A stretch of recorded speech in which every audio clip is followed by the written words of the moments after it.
3 months after leaving Egypt, the Israelites arrived at the foot of Mount Sinai. The mountain stood high above the wilderness. This was no ordinary place. Here, God Himself was about to speak to His people.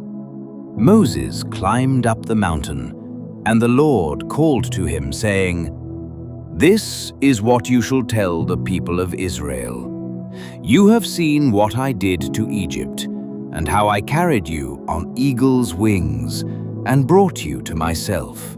Now, if you obey my voice and keep my covenant, you shall be my treasured possession among all nations. You shall be a kingdom of priests and a holy nation." Moses returned to the camp and gathered the elders of Israel. He shared everything the Lord had spoken. The people answered with one voice, "All that the Lord has spoken, we will do." Moses brought their answer back to God. Then the Lord said, "I will come to you in a thick cloud, so that the people may hear when I speak with you, and they may always believe you." God then gave special instructions. The people were to prepare themselves for 3 days. They were to wash their clothes and consecrate themselves, because on the 3rd day, the Lord would come down upon Mount Sinai in the sight of all the people. God also commanded that boundaries be placed around the mountain.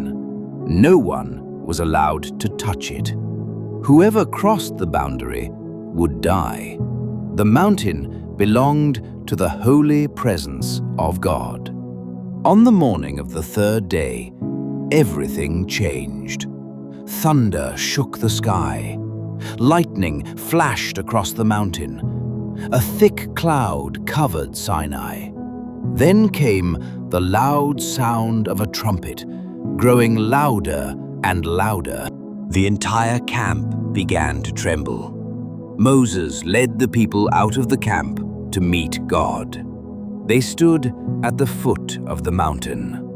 Mount Sinai was completely covered in smoke because the Lord had descended upon it in fire.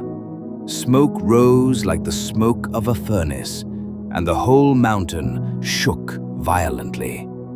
The trumpet continued to grow louder. Then Moses spoke, and God answered him with a voice. The Lord called Moses to the top of the mountain, and Moses went up.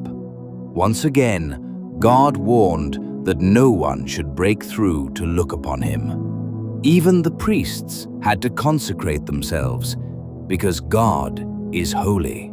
Exodus chapter 19 reminds us that God is both loving and holy. He rescued His people out of Egypt, but He also called them to live as a holy nation. God's presence is powerful, awesome, and worthy of reverence. The people stood before the holy mountain, waiting to hear the very voice of God. What God spoke next would become some of the most famous words in history. We will discover those life-changing commands in Exodus chapter 20, where God gives the 10 Commandments. And don't miss chapter 20, so subscribe now.